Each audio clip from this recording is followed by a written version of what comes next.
Hey everybody, I'm Adam. And I'm Sarah. And this is the second of 6 All-Star Marriage Moments.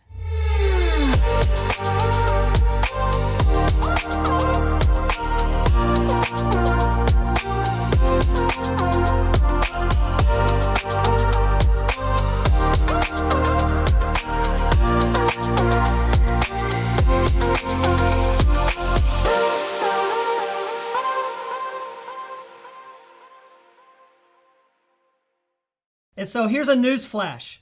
You and your spouse are different. And that's really all we have for you today. Thanks for watching. No, I'm kidding. Don't go anywhere. I'm kidding. You and your spouse, yes, are very different. When you think about it, most of our differences come in 3 categories: male-female differences, family background differences, and personality differences. In fact, I want to share a text conversation with you that Sarah and I had a while back. One of our sons had a big, disappointing setback. And I asked him if he wanted me to text both sets of his grandparents or if he wanted to do it. And he still had to go to school that day. So he said, no, you can text them. So I texted Sarah's parents and I texted my parents to tell them about it. And my dad texted me back and said, okay, I'll text him. And immediately thereafter, Sarah's mom texted me back and said, okay, I won't say anything to him. Which is funny because that just kind of reflects the different personalities of our families.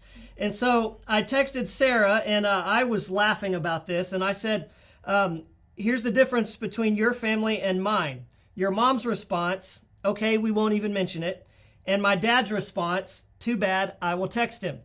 And I made sure to include the little laughing emoji, right, to indicate I was laughing about this. And so Sarah said, well, tell your dad not to. And so I jokingly, with the laughing emojis, said, so your family's way is the best way, laughing emoji. And Sarah said, I think that's the best way for him in this instance. He is emotionally more like me, and that is what I would want. So I said, dang girl, you're not as amused as I was by that. And then I said, I told Dad not to. He may have already texted him though. He'll be fine. And so then Sarah said, my poor baby boy. And I said, my strong young man who's learning to deal with setbacks. Again, laughing emoji. And then I just said, I'll leave you alone so you can work. But it was funny because in that one short text conversation, all 3 of these most common differences between spouses was there. There was a family background difference. There was a personality difference. Sarah was talking about how she's wired and how our son is wired. And then there was the gender difference with Sarah, the nurturing mom, saying, my poor baby boy, and me as the dad wanting him to grow and be strong, saying, he'll get over it. He'll learn from it. But all 3 of that was so funny because all 3 of those were present in that one short text conversation. And so here's a secret. The biggest challenge in marriage, a lot of people would say, is communication. But would you say that that's the biggest challenge? No, competition. Because we're so different in so many ways, we often treat each other like competitors, that our way is better. Right. And because here's the thing, no matter how well you communicate, if you view your spouse as a competitor and not as a teammate, you're going to have problems. And so we would probably put communication maybe as 1A as the biggest challenge. But the longer we've been married and the more couples we've worked with, we are convinced that actually competition is the number one challenge for spouses to get over. So, most couples will say, no, we don't see each other as competitors. We're teammates, but they don't function that way. And Sarah and I don't always function that way, even after almost 23 years of marriage. But instead of appreciating each other's differences, we tend to compete with each other. And so here are a few signs. We just want to give you a few signs that maybe there's more competition in your marriage than what you think. And so the first sign is if you constantly have arguments over what you're going to do over the weekend or how you're going to spend money or where you're going to go on vacation or any number of things. If one or both of you has a tendency to constantly dig in your heels and try to win, that's competition.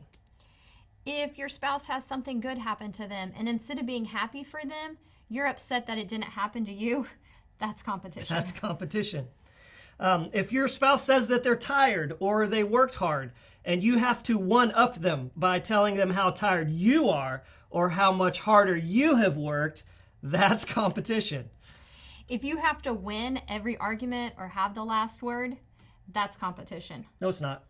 Yes, it is. No, it's not. Yes, it is. No, it's okay. That's competition. If you always have to have the last word, that's competition.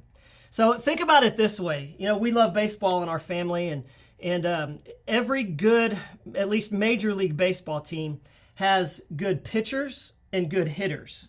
And by the time you get to the major leagues, most pitchers don't hit very well, and most hitters can't pitch very well.